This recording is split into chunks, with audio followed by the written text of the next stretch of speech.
नमस्कार, एक बार फिर से स्वागत है आपका उत्तराखंड एग्जाम गुरु में। दोस्तों, जैसा कि आप सभी इंतजार कर रहे थे उत्तराखंड में लोअर पीसीएस वैकेंसी के बारे में, तो वैकेंसी आ चुकी है, आप सभी जानते हैं। लेकिन इसकी तैयारी कैसे की जाए वो महत्वपूर्ण है, क्योंकि इस बार पैटर्न चेंज हो गया। तो इसी को लेके आज की वीडियो है कि नए पैटर्न में हम प्रिपरेशन लोअर पीसीएस की कैसे करें। देखिए, क्योंकि दोस्तों आप जानते हैं, इससे पहले हमने आपके समक्ष जो पुराने ओल्ड पेपर हैं मेंस के और प्री के, लोअर पीसीएस के, अपर पीसीएस के, वो सॉल्व करके अलग से प्लेलिस्ट में दिए हैं, जिसका लिंक भी हम डिस्क्रिप्शन में आपको दे देंगे, या आप प्लेलिस्ट वाली सेक्शन में जाके इनको देख सकते हैं। तो आज का वीडियो स्टार्ट करते हैं। अगर आप लोअर पीसीएस की तैयारी पहले से करते आए हैं या अभी वर्तमान में नई नई तैयारी कर रहे हैं, तो ये वीडियो आपके लिए ही है, क्योंकि पैटर्न बदल चुका है। अगर आप इस वीडियो को देखते हैं तो अवश्य ही आपको फ़ायदा होगा। भले ही आप घर पर बैठकर तैयारी करें, कोचिंग में तैयारी करें या यूट्यूब से तैयारी करें, कुछ चीज़ें आपके लिए जाननी हमेशा आवश्यक हो जाती हैं। क्योंकि उत्तराखंड की जो भी परीक्षाएं हो रही हैं उसमें अब उत्तराखंड बेसिस क्वेश्चन जो है, उत्तराखंड के जो मौलिक क्वेश्चन हैं, या कि यहाँ की संस्कृति के बारीक से बारीक प्रश्न भी अब पूछे जाते हैं। तो चलिए, उस पर प्रकाश डालने के लिए आज का ये हमारा वीडियो है। उम्मीद करता हूँ वीडियो आपको अच्छी लगेगी। चलिए, सबसे पहले हम बात करते हैं कि जो वर्तमान में भर्ती आई है उसमें कौन कौन से पद हैं। तो देखिए, उसमें जो पद हैं, राजस्व विभाग में है नायब तहसीलदार का पद, जो सबसे इसमें ऊपर लेवल का पद है, और इसमें आप कार्यकारी मजिस्ट्रेट बनते हैं।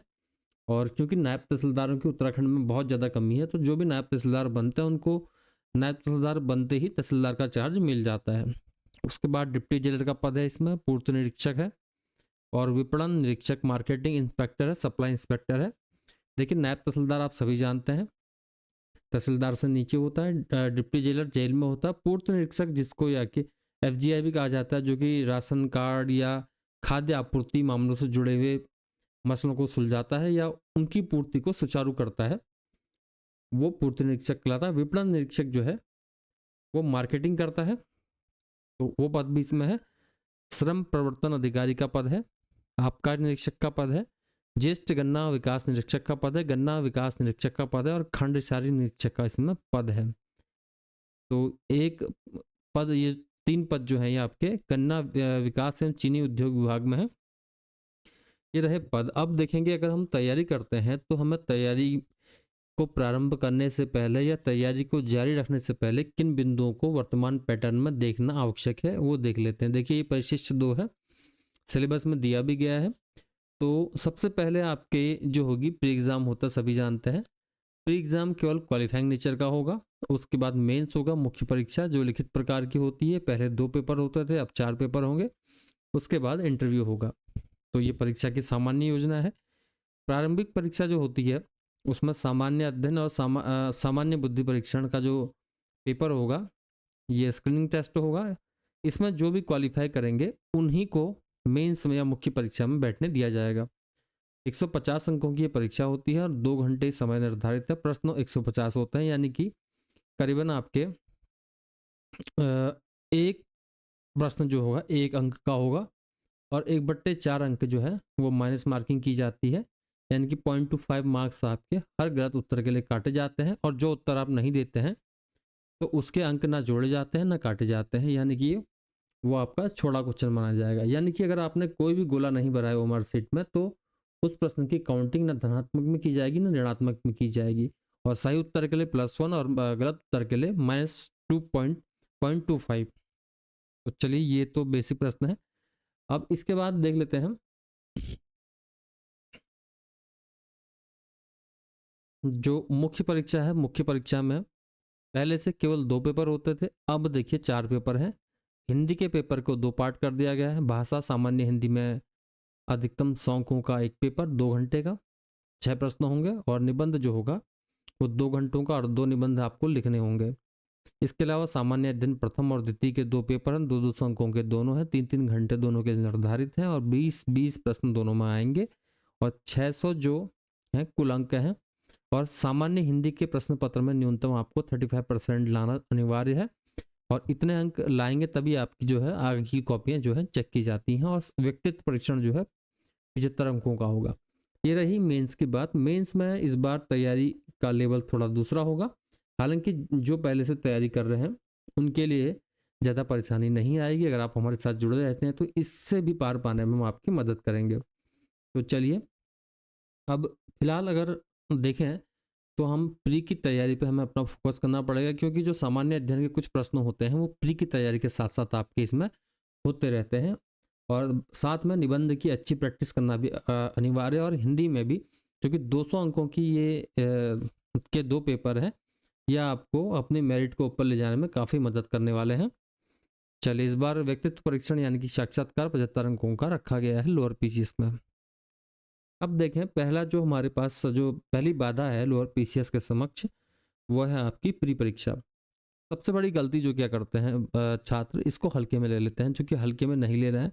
अब जो है बहुत हार्ड इसमें वर्क करने की आवश्यकता है प्री के सिलेबस के लिए, क्योंकि जब आप प्री क्वालिफाई करेंगे तभी आप मेंस दे पाएंगे। अगर आपने प्री छोड़ दिया तो मेंस आपको कहीं ना कहीं मेन से आप चूक जाएंगे। इसके लिए आपको करना क्या है, अपने तैयारी को जारी रखते हुए इस सिलेबस को पूरा कवर करना है और अच्छे से बारीकी से कवर करना है।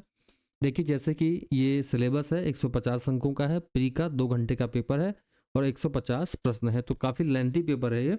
अच्छी खासी मेरिट जा रही है। जनरल में, अनारक्षित में 100 से ऊपर मेरिट हाल के 2-3 वर्षों में इस प्रकार के पेपरों में देखी गई है। तो इसमें आपको अच्छे से तैयारी करने की आवश्यकता है। चलिए, अब हम बिंदुवार चर्चा करते हैं सिलेबस की यूनिट के हिसाब से कि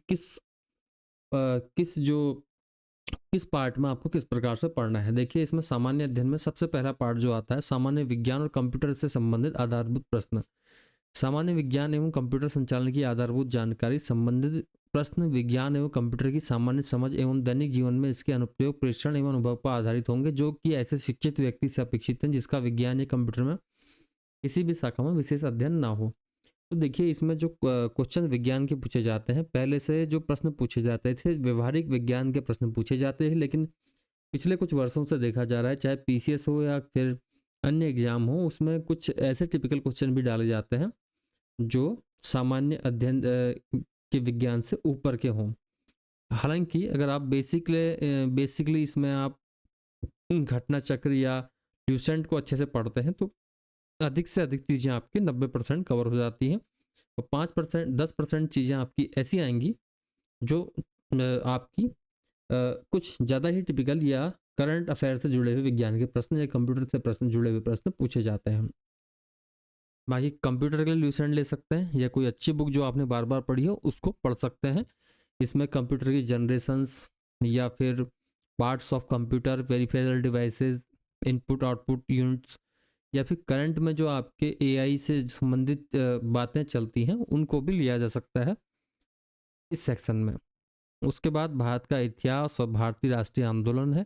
इसमें भारतीय इतिहास में आप प्राचीन, मध्यकालीन, आधुनिक और इतिहास के राजनीतिक, सामाजिक, आर्थिक, सांस्कृतिक पहलुओं की व्यापक जानकारी तथा भारत के स्वतंत्रता आंदोलन, राष्ट्रवाद के विकास में स्वतंत्रता प्राप्ति पर आधारित होता है। इसमें आधुनिक भारत को आप अच्छे से पढ़ेंगे और प्राचीन भारत को भी आपको इसमें से अच्छे से पढ़ना होगा। मध्यकाल में कुछ इंपॉर्टेंट सेक्शन उनको आप छोड़ नहीं सकते, उनको भी अच्छे से पढ़ना होगा। हालांकि प्राचीन और आधुनिक से प्रश्न आज तक अच्छे पूछे जाते रहे हैं, और एक आध प्रश्न आपके मिडिवल से बनेंगे, मध्यकाल से बनेंगे, और इसमें आपको आधुनिक काल को और अच्छे से कवर करना है, उसके बाद प्राचीन को, उसके बाद मध्य को। इस प्रकार की आप एक प्रायोरिटी अपने सेट कर लीजिए। राज्य व्यवस्था, अर्थव्यवस्था में यहाँ पर राज्य व्यवस्था, अर्थव्यवस्था के अंतर्गत भारतीय राज्य व्यवस्था, संविधान, पंचायती राज, सामुदायिक विकास, भारतीय अर्थव्यवस्था एवं नियोजन की व्यापक विशेषताओं की समझ पर आधारित होंगे।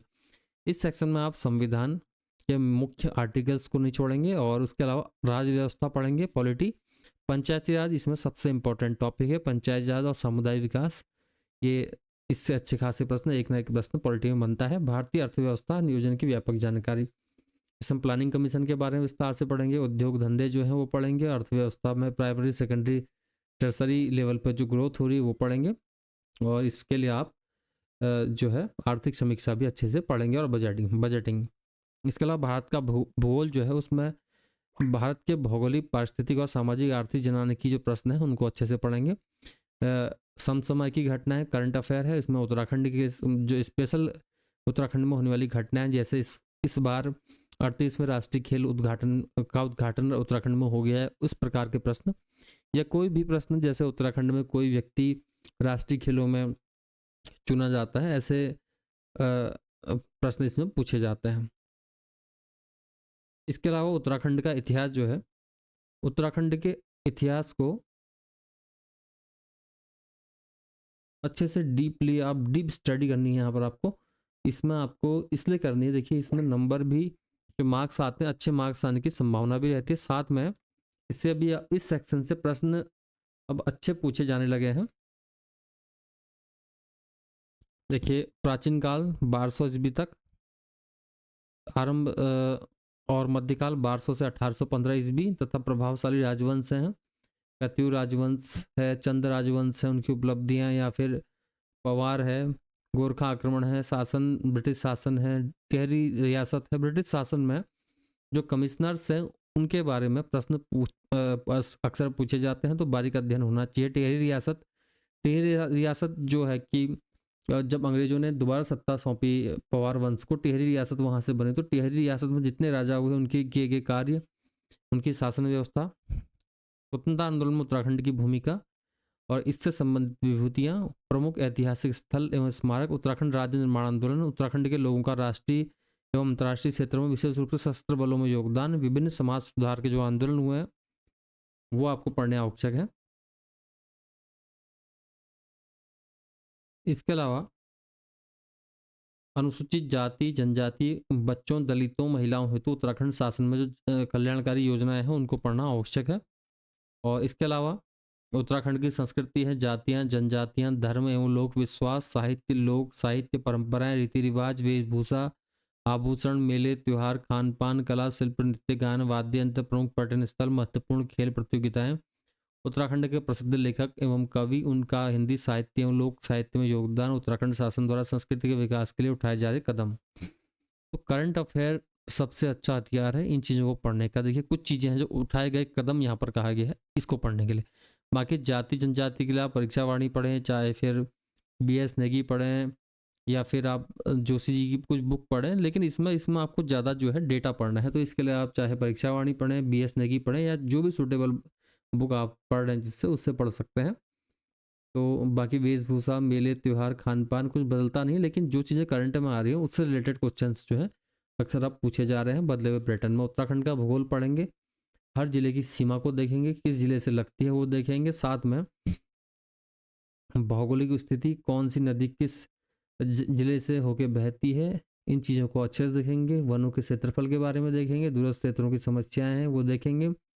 जैव विविधता, जनसंख्या का वर्गीकरण देख लेंगे, जनसंख्या को अच्छे से पढ़ लेंगे। साक्षरता दर है, नगरीकरण है, तो ऐसी चीज़ों को आपको अच्छे से देखना है। इसके अलावा उत्तराखंड का आर्थिक, राजनीतिक, प्रशासनिक परिवेश है, उसमें आपको उत्तराखंड में जितनी सरकारें गठित हुई उनकी नीतियाँ, सेवाएं, प्रदेश की राजनीतिक एवं प्रशासनिक व्यवस्था, पंचायती राज एवं समुदाय विकास एवं सहकारिता। यहाँ पर भी पंचायती राज में है, उत्तराखंड का जो पंचायती राज एक्ट है उसके बारे में पढ़ लेंगे, कब लागू हुआ, कब से कब तक, कब इसमें अमेंडमेंट किया गया, ये मोटी मोटी चीज़ें आपको देखनी आवश्यक है।